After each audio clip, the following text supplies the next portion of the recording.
Today, I will tell you a tale about how I acquired a Super Nintendo, and I'm betting that the story is more complicated than you might think.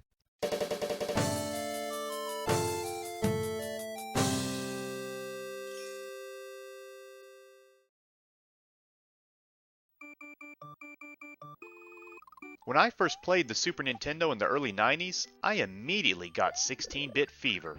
Every attribute of the Super Nintendo was such a big leap from the regular Nintendo.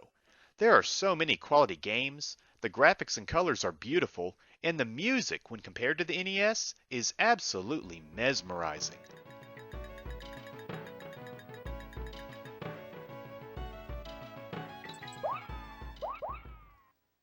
But I didn't get a Super Nintendo when it first came out. In fact, I didn't get one until 3 years after its debut. I mostly played it at my neighbors' houses.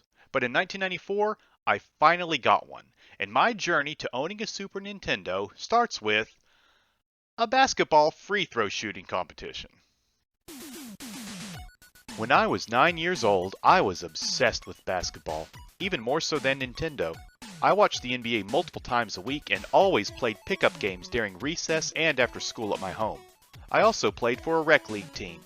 At the end of the season, the league had multiple skills competitions where all the players would compete for prizes. The top 3 performers in each event would win a trophy. I chose to participate in the free throw shooting competition. I felt it was the event where I could place the highest. So here's how the free throw competition worked. There were 2 rounds. You would attempt 5 free throws in round 1, and after everyone else finished their first 5 shots, you would attempt 5 more shots in round 2 for a total of 10 free throws. And whoever made the most foul shots would be crowned the winner. I wasn't the very first competitor to attempt my first 5 free throws, but I was close to the beginning of the rotation. I tried my best to relax, despite being a bit nervous. I stepped up to the line, took a couple of dribbles, and swished the first shot. I repeated the same dribble routine for shot number 2, and I sunk that one as well. My confidence increased and the nervousness faded away. I easily made shots 3, 4, and 5. After I finished my first round of 5 free throws, I remember I sat in the bleachers and watched every single other competitor to see if anyone else made all of their shots. There were 2 other boys who also went 5 for 5, so I knew going into round 2 who my biggest threats were.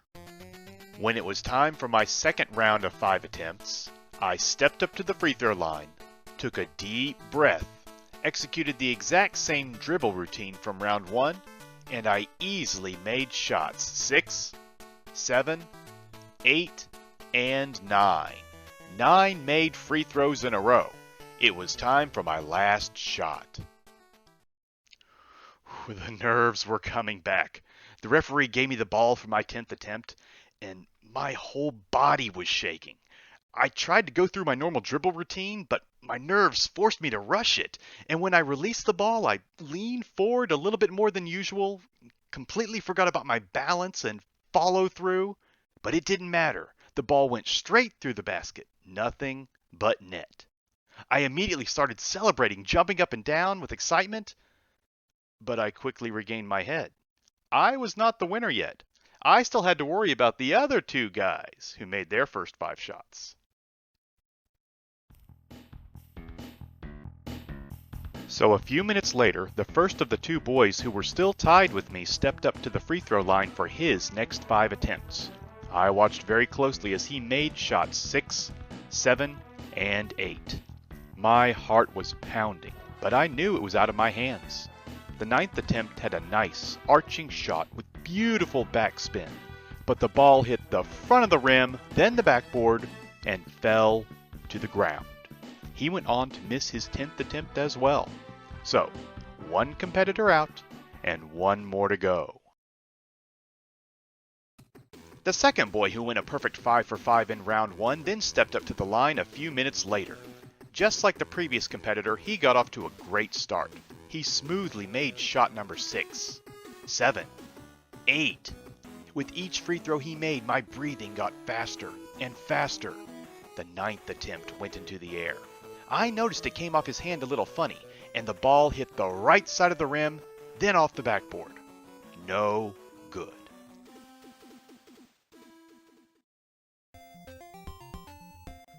I silently celebrated with a subtle fist pump and huge smile while sitting in the bleachers. I knew I was the free throw shooting champion of the league. During the awards ceremony, the head referee announced it was the first time in league history any competitor had made all 10 free throws. I got a nice, big trophy that I displayed in my room for many years. Wait a minute. What are we talking about here? Isn't this video supposed to be about a Super Nintendo? How does that factor in? Well, my dad was so excited for me, he also wanted to celebrate. When the competition was over, we went out for lunch to my favorite buffet, Pizza Inn, which has sadly turned into a tax office or something since then. Even after stuffing our faces with delicious thin crust pizza, he was not yet satisfied. When he paid the bill, he said he had another surprise for me. So we got into the car and drove to Walmart. I was a bit confused as to why we were here, but I got pretty excited when we headed straight for the electronics section. We approached the video game aisle where the Super Nintendo was displayed behind glass along with all of the games. My dad asked the worker if he could look at the Super Nintendo. Yeah, look at. I felt excitement growing inside of me. Could this really be happening? When the worker opened the glass case and handed him the Super Nintendo box, my dad looked at it for a few seconds, then looked at me with a smile, and gently placed the box into the shopping cart. My jaw immediately dropped open and I ran over and hugged him. He allowed me to buy a game as well. I chose my favorite game that I used to play at a friend's house very often, Disney's Aladdin. This is still one of my favorite Super Nintendo games, even today.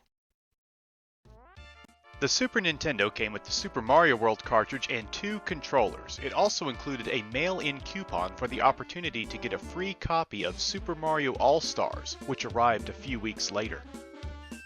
So along with Aladdin, I had 3 Super Nintendo cartridges to start with, and a couple months after that, I got NBA Jam for my birthday. Those were the only 4 Super Nintendo games I owned for a very long time. I mostly rented the games I played back then. So that's the full story on how I came to own a Super Nintendo. I still have that exact system. If you happen to catch me streaming live on Twitch, if I'm playing Super Nintendo, it is on that very console. Alright, good. We took care of everybody. And we got 410 Gary Paytons for that. Excellent. That was worth a lot. I sure hope that you enjoyed this video. If you'd like to hear some more Nintendo tales from my childhood, please like the video, subscribe, and leave a comment. Thanks for watching, and have some fun today.